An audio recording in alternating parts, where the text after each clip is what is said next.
Hello students, this is Binod Punit Ekka, your English teacher. Today I am going to teach you chapter 3, the stories about flying, the black aeroplane. Before starting this chapter, I would like to give short introduction about the theme of the lesson as well as little introduction about the author. This story is written by Frederick Forsyth. He was born on 25th August 1938 in Ashford, Kent in England. He completed his schooling from Tonbridge School and graduation from University of Granada in Spain. Later on he joined RAF, it means Rapid Action Force, and became pilot of jet flight. He also became journalist and worked for BBC news channels in 1965. This story gives us reflection about judgment of human beings. Sometimes our judgment and self-confidence and independence becomes destructive because of our forthcoming dreams and fantasy. Then it brings lot of problem in our life. In the story, narrator himself is a pilot who feels very confident and happy to fly over the city during the night. He is flying from Paris to London. As he takes flight, he dreams about to have a grand breakfast and long holiday with all his family members. And his aeroplane got lost in dark cloud. Compass stopped working. He lost connection from control room. Then another aeroplane comes and directs him to land safely in the runway. And this event remains as a mystery unsolved to the narrator. Since you don't have books, most of you have not purchased, so I have prepared text. Let us read the summary so that it will help you.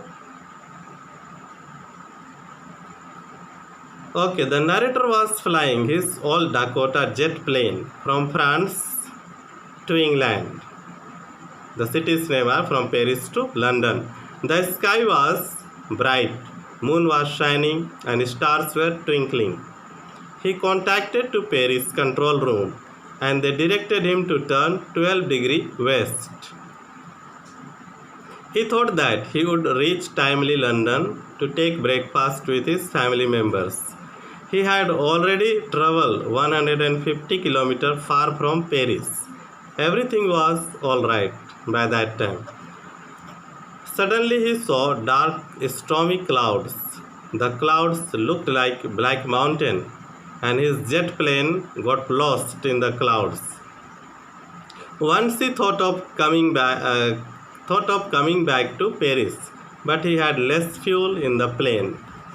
And by all means he wanted to reach home timely for breakfast.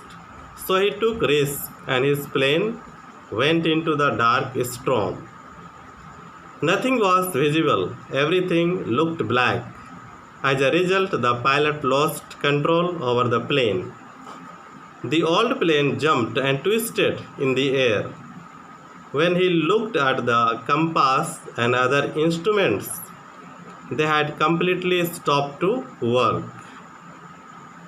The radio had also stopped to work. Suddenly, he saw another aeroplane coming towards him. He could see the face of the pilot. This black aeroplane was flying in front of the old Dakota plane. He was happy to see the pilot. The pilot of black aeroplane told the narrator to follow him. The narrator followed him like an obedient child. The narrator was afraid because he had less fuel in the tank that could last only 5 to 10 minutes. At once the narrator found himself out of the clouds and saw two long straight lines in front of him, and it was runway. Thus, the narrator was able to land his Dakota aeroplane safely. After landing, he went to the control room to inquire about the pilot because the narrator wanted to thank him as he had helped him. The lady from traffic control room replied that there were no other plane flying that night except your old Dakota. Thus, this incident remains unsolved, mysterious, and suspense. Mysteries seem strange in this scientific modern era. On the other hand, we cannot deny the existence of supernatural powers and such happenings. The entire story revolves around the mystery that the other pilot and aeroplane was without light to save the narrator's life. So this is a story, and it is still unsolved and not known who was the person to help the narrator. And this is what this chapter remains, or it is called mysterious story. I hope this chapter is clear, story is more or less clear, you have understood. Thank you for watching my video. Please subscribe, like and comment. Thanks.